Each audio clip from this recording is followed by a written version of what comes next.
1994లో journalism ఫీల్డ్లోకి వచ్చా.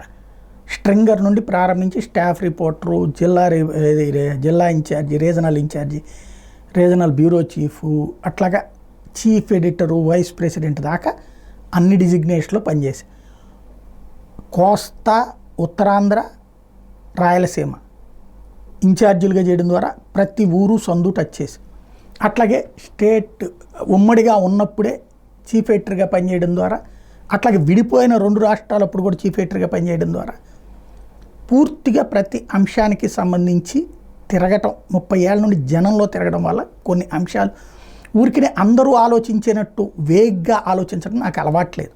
అందుకే ప్రతి అంశాన్ని స్పృశించడంతో పాటు దాంట్లో ఉన్నటువంటి రూట్ ఏంటి, పరిష్కారం ఏంటి అన్నది కూడా చెప్తూ ఉంటాను. ఇది నచ్చినవాడు ఒక రకంగా మాట్లాడతాడు, నచ్చని వాడు మరొక రకంగా మాట్లాడతాడు.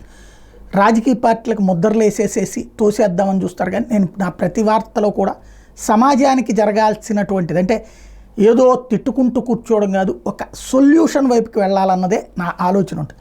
నేను రేషన్ కార్డులకు సంబంధించి ఏదైతే రేషన్ బియ్యం గురించి దాంట్లో పవన్ చేసిన మంచి చెప్పా, అందులో వచ్చే ప్రాబ్లమ్స్ చెప్పా, దానికి పరిష్కారం కూడా చెప్పా. ఏమని, రేషన్ కార్డు అనేటటువంటి దాన్ని ఎందుకు తీసుకుంటున్నారు జనం?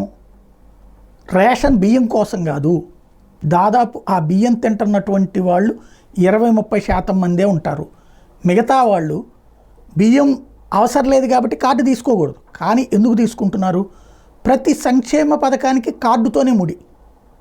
ఆరోగ్యశ్రీనా, ఫీజు రియంబర్స్మెంటా, అట్లాగే ఇప్పుడు కొత్తగా పథకాలు, ఇదివరకు నవరత్నాల, ఇప్పుడు సూపర్ సిక్స్ల, ప్రతిదానికి రేషన్ కార్డే ఒక అర్హత, వైట్ రేషన్ కార్డే అర్హత కాబట్టి తీసుకుంటున్నారు. అదే బియ్యం తీసుకోకపోతే ఆ కార్డు క్లోజ్ అయిపోతుంది అనేటటువంటిదే వాళ్ళకున్న భయం. అందుకే ఆ బియ్యం అవసరం లేకపోయినా సరే చచ్చినోడి పెళ్ళికి వచ్చిందే కట్టమని 10 రూపాయలకి అదే ఎండిఓ ఆపరేటర్కో, ఇదివరకు అయితే డీలర్కో వదిలేసుకుని 10 రూపాయలకి కొంతమంది అయితే చింతపండు తీసుకోవడమో, బెల్లం తీసుకోవడం, పప్పులు తీసుకోవడమో చేస్తారు రేషన్ డీలర్. లేదా ఎండిఓ వాళ్ళ దగ్గర కూడా అవి తీసుకోవడం, లేదా 200 రూపాయలు క్యాష్ తీసుకోండి. దీనికి పరిష్కారం ఏంటి అంటే, బియ్యం వదులుకుంటున్నా కూడా కార్డు చెల్లుబాటు అవుతుంది, మిగతా పథకాలకి చెల్లుబాటు అవుతుందని చెప్తే సరిపోతుందన్నది. ఇది నేను మొదటగా చెప్పుకొచ్చింది, గత 4-5 రోజుల నుండి చెప్పుకొస్తాను. ఇవాళకి ఈనాడు అదే విషయం రాసుకొచ్చింది. రేషన్ బియ్యం కాదు, కార్డు చాలు అంటూ ఆరోగ్యశ్రీ, ఫీజు రియంబర్స్మెంట్ తదితర సంక్షేమ పథకాలకి ప్రయత్నం, బియ్యం తీసుకోకుండా కార్డు రద్దు అవుతుందని భయం, అందుకే అవసరం లేకున్నా తీసుకుని అమ్ముకుంటున్న లబ్ధిదారులు, అటు పథకాలకు చెల్లింపు, ఇటు బియ్యానికి ఖర్చుతో ప్రభుత్వంపై భారం అన్నటువంటిది.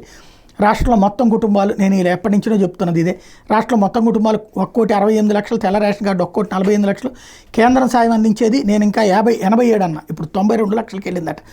రాష్ట్ర ప్రభుత్వం భరించే కార్డుల సంఖ్య 56 లక్షలు, నేను 60 లక్షలు చెప్పాను, ఇప్పుడు 56 లక్షలు. రాష్ట్ర ప్రభుత్వమే సొంతంగా భరించే ఖర్చు 5,700 కోట్లు ఏడాదికి.